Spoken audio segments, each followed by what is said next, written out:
마누라 지혜로 명판관 된 원님. 옛날에 한 사람이 있었는데 부모 덕분에 글자나 조금 배웠지만 아무것도 할 줄 몰랐어. 장가를 들었는데 새로 시집온 부인이 얼굴이 검고 얼겁고 다리는 하나 절고 팔 한 짝은 병신이었어. 그런데도 남편이라는 사람은 아무것도 할 줄 모르고 그저 글이나 들여다보고 있으면서 동냥에다가 그냥 먹고 살았지.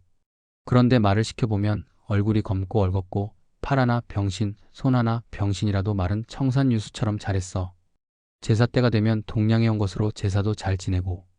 그러니 이 사람은 글만 배웠지 정작 아무것도 몰랐던 거야. 그렇게 살던 어느 날 이 사람이 부인에게 말했어. 나는 이제 이곳을 떠나서 어디 가서 10년 동안 공부하고 올 테니 부인은 혼자 잘 살아. 그러자 부인이 대꾸했지. 언제 당신이 나한테 뭘 벌어다 줬소? 공부나 잘하고 오시오. 그러고는 남편은 길을 떠났어. 어느 절로 갔는지 어디서 공부를 했는지 몰라도 정말 지독하게 공부를 했어. 부인은 작은 오두막집에서 방 한 칸, 부엌 한 칸 있는 집에서 살면서 동냥에다 먹고 살았지. 10년이 지나서 섣달 금음날 저녁이 되었어. 남편은 10년 동안 공부한 책을 짊어지고 집으로 돌아왔어. 그날 부인은 동냥에다 놓은 음식으로 설 쇠일 준비를 해놓고 남편이 오기를 기다리고 있었지. 설을 잘 쇠고 나서 얼마 지나지 않아 남편이 말했어. 서울에서 과거를 본다니 나도 과거 보러 올라가겠소. 그러자 부인이 말했어. 아, 그저 당신 마음대로 하시오. 내 걱정일랑 말라고. 나는 어떻게든 먹고 살면 되지 않소? 동냥에다 먹고 살면서 밀린 곡식도 조금씩 모아두었지. 밥을 해먹고 또 동냥을 하면 그럭저럭 먹고 살았던 거야. 남편은 과거를 보러 갔고 합격해서 높은 벼슬에 올랐어. 새로 부임한 곳에서 자리를 잡고 앉은 그는 사령들에게 말했어. 이러이러한 동네에 가서 내 처를 모셔오너라. 사령들이 그 동네를 찾아가서 물어보니 아주 작은 초라한 집을 가리키더래. 가보니 살림살이는 형편없고 그 집에서 높은 벼슬한 남편이 나왔다고는 도저히 믿기지 않았어. 그런데 그때 부인이 동냥을 다녀오고 있었어. 자루 여러 개를 들고 있었는데 그 안에는 콩도 있고 팥도 있고 쌀도 있고 보리도 있었어. 그래도 모자라서 치마 끝이 헤어진 것을 기워다가 남은 곡식을 싸서 주렁주렁 매달고 있었지. 게다가 다리는 절고 팔 한 짝은 병신이고 얼굴은 또 검고 얼었어. 그 부인이 집으로 돌아오는 걸 본 사령들이 문 앞에 앉아 기다렸어. 부인이 집에 들어가면서 사령들을 보더니 말했지. 아, 자네들이 어느 고을에서 나를 모시러 왔나? 사령들이 대답했어. 예. 그러자 부인이 말했어. 그럼 자네들 배고플 텐데 뭐 좀 해먹고 가야지. 그러고는 통보리를 찢지도 않고 매달 들들들 갈아서 죽을 끓였어. 개죽 같은 걸 만들어주면서 먹으라고 했지. 그런데 그걸 누가 먹겠어? 사령들이 어쩔 수 없이 대답했어. 예, 많이 먹었습니다. 부인이 말했어. 그럼 가야지. 그러고는 문을 꽝 닫아버리고 낡은 옷을 챙겨 입고 가마에 타 앉았지. 사령들이 그 부인을 보고는 속으로 깔보면서 가마를 메고 가다가 상여 매는 소리를 했어. 누덜 그게 무슨 소리냐? 이거 가마 떠미며 하는 소리요. 그려? 이게 우리한테는 사람 죽으면 하는 소리 같은데. 가마를 메고 가면서 그런 소리를 한다고? 그런데 그 가마를 타고 가는 사람이 그런 소리 들으면 혼날 게 뻔하잖아? 그래서 뒤가 저려서 아무 소리도 못했단 말이여. 그렇게 해서 부인을 모시고 고을로 돌아왔어. 원님의 부인이 새로 왔다니까 사람들도 궁금해서 보러 왔는데 그 모습이 어찌나 궁핍하고 초라한지 사람들이 입을 다물지 못했어. 그래도 이제 부인은 원님의 안방에 들어앉았지. 얼마 지나지 않아 백화송사가 들어왔어. 어떤 술집에서 길 가던 사람하고 소장사하고 둘이서 자고 있었는데 길 가던 사람이 새벽에 일찍 떠났고 소장사가 일어나 보니 소가 없어졌다는 거야. 그래서 소 주인이 고을에 찾아와서 말했어. 소를 찾아주십시오. 원님이 가만히 듣고 있다가 말했어. 소가 걸어간 발자국은 없고 사람만 걸어간 발자국만 남아있다. 눈이 살짝 온 상태였는데 사람 발자국만 남아있었단 말이야. 그렇게 해서 백화가 들어왔는데 원님은 그저 글만 배웠지 실제로 일을 해결할 줄은 몰랐어. 그래, 그럼 물러가 있어라. 내 생각해보고 아무 날 내게 기별하마. 이렇게 말하고 보내버렸어. 하지만 속으로는 큰 걱정이었지. 결국 집에 가서 마누라에게 근심을 털어놨어. 뭐 때문에 그렇게 걱정을 하시오? 원님이 얘기를 했어. 어떤 술집에서 길 가던 사람하고 소장사하고 둘이 같이 잤는데 새벽에 길 가던 사람은 일찍 떠나고 소장사가 일어나 보니 소가 없어진 거야. 그런데 소 발자국은 없고 사람 발자국만 남아있으니 소를 찾아달라고 소 주인이 백화를 걸어온 거지. 내가 그걸 어떻게 해결해야 할지 모르겠어. 그때 부인이 가만히 생각하더니 말했어. 여보, 이거 다 때려치우고 우리 집으로 갑시다. 내가 동량에서 당신 먹여 살릴 테니 남의 고을에 와서 원님이랍시고 앉아있으면서 백화 하나 해결 못하면 그게 무슨 소용이요? 그러고는 원님을 책망하며 말했어. 그 길 가던 사람이 바로 소 도둑놈이요. 그놈이 자기 신발을 소 뒷다리에 신겨놓고는 자기는 소를 타고 떠난 거라요. 그래서 사람 발자국은 있지만 소 발자국이 없는 거요. 도둑놈이 소를 탔으니 당연히 소 발자국은 없고 사람 발자국만 보이는 거 아니요? 그러고는 다시 타박했어. 이 고을 원님이 대놓고는 이런 쉬운 백화 하나 해결 못하고 도대체 뭐하러 여기 와 앉아있소? 그러지 말고 오늘부터 집으로 갑시다. 내가 동량에서 당신 먹여 살릴 테니까. 정말 타박이 심했단 말이여. 원님이 가만히 생각해보니 부인이 한 말이 그럴듯했어. 그래서 소 주인을 불러서 부인이 한 대로 해결책을 알려주었더니 정말 소 도둑놈을 찾아냈어. 도둑놈이 소를 타고 가면서 소 뒷다리에 자기 신발을 신겨놨던 게 딱 맞아떨어졌거든. 얼마 지나지 않아 또 백화가 들어왔어. 이번에는 어떤 여자가 찾아왔지. 무슨 일로 왔소? 여자가 말했어. 시아버지가 돌아가셔서 남편이 심요살이를 하고 있습니다. 묘막을 짓고 심요를 하며 지내고 있는데 어느 날 남편이 집에 와서 나와 함께 하룻밤을 보냈습니다.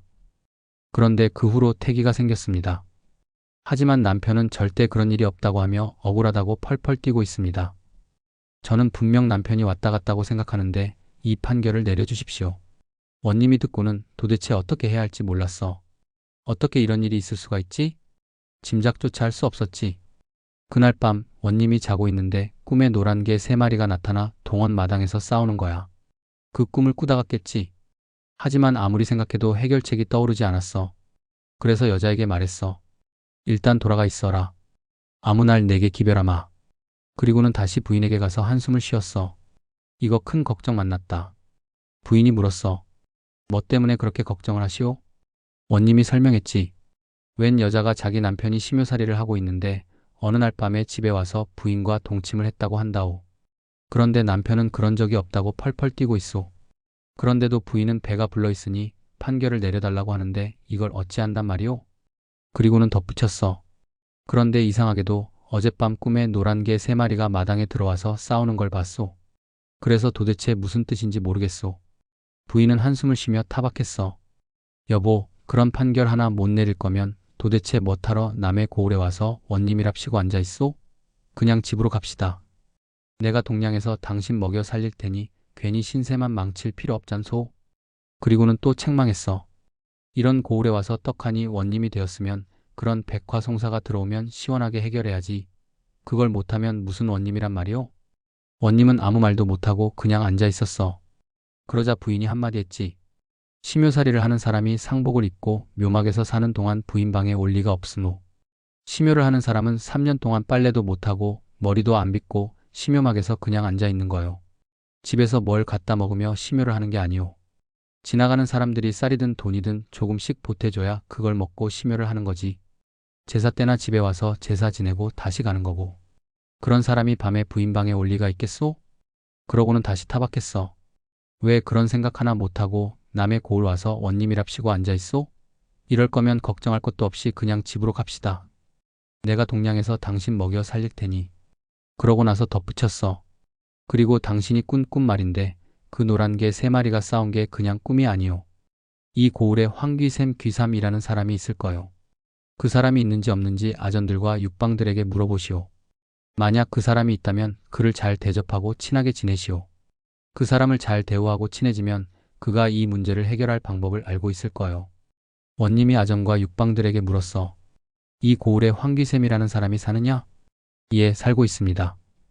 그럼 황귀샘이라는 그분을 가서 잘 모셔오너라. 가마를 가지고 가거라.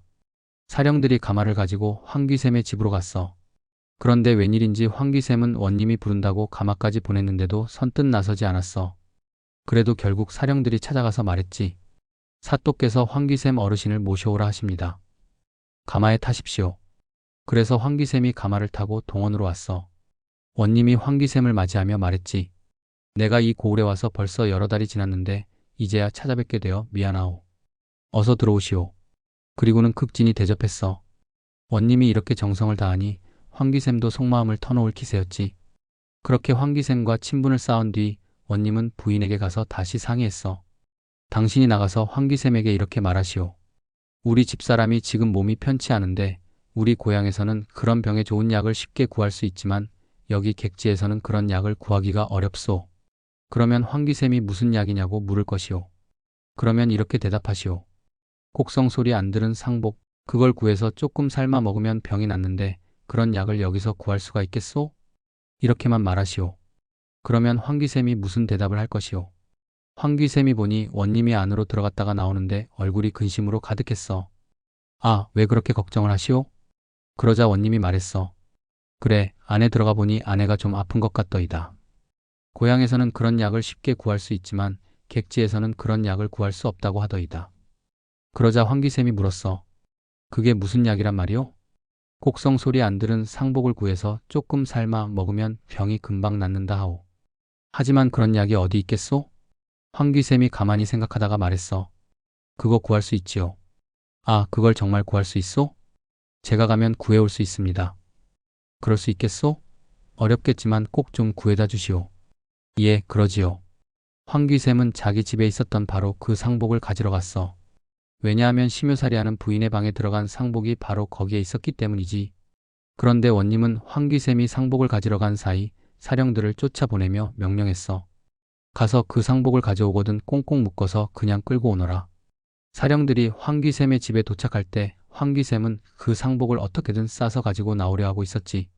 사령들이 방망이로 문을 두드리며 그냥 묶어댔어. 황귀샘이 깜짝 놀라며 말했어. 아, 이놈들아. 너희 사또께서 내게 약을 가져오라고 하셨는데 무슨 짓이냐? 사령들이 말했지. 사또께서 원하시는 약이 바로 이것이라오. 그렇게 상복을 꽁꽁 묶어가지고 동원으로 끌고 갔어. 그리고 원님 앞에 꿇어앉히며 말했지. 황귀샘을 잡아 대령했습니다. 원님은 영창문을 열고 황귀샘을 바라보며 단호하게 물었어. 너 그 곡성 소리 안 난 상복 그걸 어디서 났느냐? 이놈이 무슨 말을 할 수 있었겠나? 원님이 다그쳤어. 바른대로 말해라. 너 이 상복 어디서 났느냐? 황귀샘이 결국 체념한 듯 말했지. 과연 죽을 때가 돼서 그랬습니다. 원님이 소리쳤어. 뭐야 이놈. 심효살이 하는 사람의 부인을 데려오너라. 그 부인이 왔어. 원님이 부인에게 말했지. 여기 있는 이 황귀샘이라는 자가 이 녀석이 상복을 입고 내 방에 들어갔다. 바른대로 말하거라. 사실이냐 아니냐? 부인 앞에서도 황귀샘은 결국 똑같이 대답했어. 과연 죽을 때가 돼서 그랬습니다. 원님이 분노하며 소리쳤어. 이놈, 죽일 놈 같으니, 고약한 놈 같으니, 당장 죽여라. 그때 심효살이 하던 사람의 부인이 품 안에서 칼을 꺼내더니 그 자리에서 죽어버렸어. 자기 몸이 더럽혀진 것도 억울하게 누명을 썼던 것도 분하다는 거지. 그런데 말이야, 원님의 부인이 생긴 것은 그렇게 생겼어도 결국 그 사건 덕분에 원님은 그 고을에서 명관 소리를 듣게 되었어.